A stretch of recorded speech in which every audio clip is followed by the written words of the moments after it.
Mesdames, Messieurs, bonsoir. Nous sommes le 2 mars. Ce journal vous est présenté par Emiliana Borton-Giordano. Tout de suite, un bref résumé des événements du lundi 27 février au mercredi 1er mars.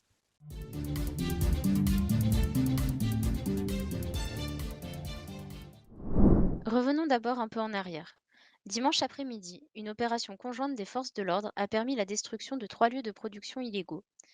Ces démantèlements ont permis de mettre un frein à la prolifération d'armes, drogues et faux papiers sur notre île.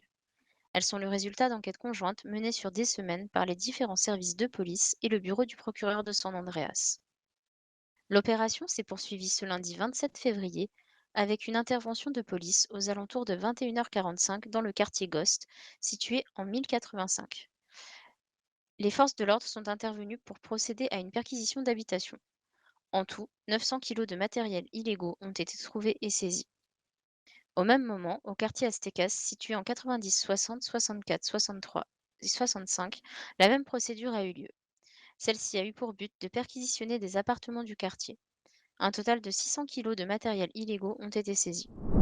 Le référendum pour le permis de chasse avec ou sans PPA s'est terminé dimanche 26 février vers 20 heures. Sur 132 votants, 68% ont voté pour un permis de chasse sans PPA, contre 32% pour un permis de chasse avec PPA. C'est donc le permis sans PPA qui l'emporte. La mairie de Blaine County travaille donc désormais sur un nouveau texte afin de préciser les nouvelles modalités de l'obtention du permis de chasse. Depuis lundi matin, des appareils photo réflexes avec téléobjectif sont disponibles à 5 000 $ l'unité en supérette. Ils permettent d'avoir un meilleur zoom qu'avec un téléphone et les photos obtenues sont horodatées.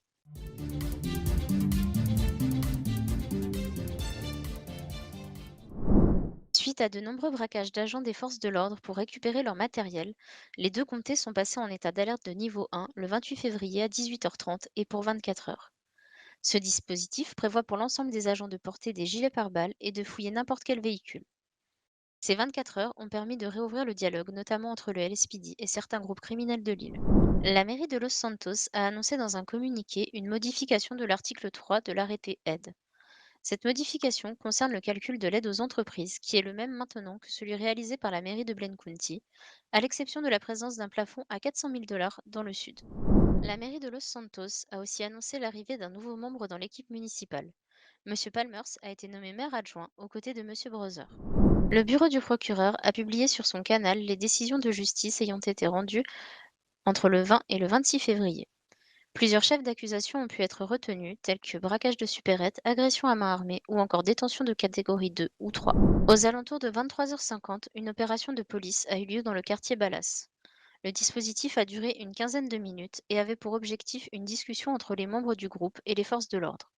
Aucune perquisition n'a eu lieu suite à cette entrevue.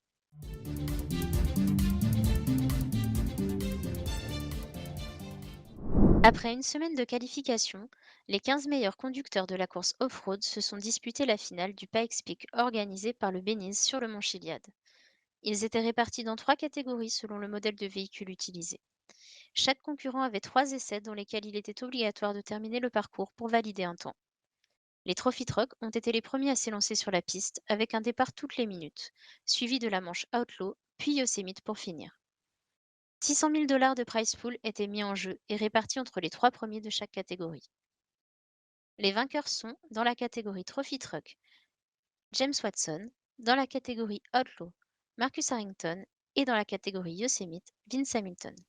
Félicitations à eux. Des échanges de tirs se sont produits aux alentours de 22 heures en 30-10. Ceux-ci ont opposé deux groupes équipés d'armes lourdes. Plus d'informations sont à venir sur le site du Weasel News dans les prochains jours. À partir de lundi 6 mars, le Weasel News change son format de publicité. Pour plus de lisibilité dans l'application, les annonces publicitaires y seront drastiquement réduites afin de laisser plus de place à l'information et à l'actualité de l'île. Vous pourrez retrouver toutes les publicités sur l'intranet dans le canal Weasel Publicité. Celles-ci y seront déposées tous les jours à 14 heures et à 20 heures et seront classées en 3 grandes thématiques: publicité, offre d'emploi et événements.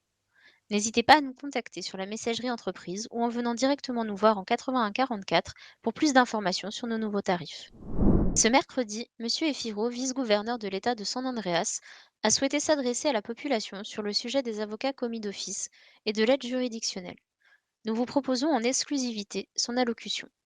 Mesdames et messieurs, bonsoir. Je me présente, gouverneur adjoint et FIRO de notre État de San Andreas. Je voulais venir vers vous ce soir pour vous présenter une discussion qu'on a eue avec les avocats vendredi dernier, qui a mené à plusieurs réflexions et des modifications qui arriveront d'ici les prochains jours. Néanmoins, il nous a été remonté, et lors de cette réunion et par des citoyens, que ce qui était les avocats commis d'office et l'aide juridictionnelle est assez mal connu et pourtant, vous pouvez, la plupart en bénéficier si vous avez, un jour un souci ou une action en justice à porter. Notre code judiciaire prévoit aujourd'hui les avocats commis d'office, c'est-à-dire que ce sont des avocats qui sont prêts à prendre n'importe quelle affaire pour vous venir en aide, pour vous conseiller, pour vous défendre. Ces avocats, vous savez qu'ils sont commis d'office sur les publications gouvernementales, qui sont faites assez, régulièrement et notamment lorsqu'il y a des nouveaux avocats par une petite étoile à côté de leur nom ou via l'intranet lorsqu'il sera, entièrement fonctionnel,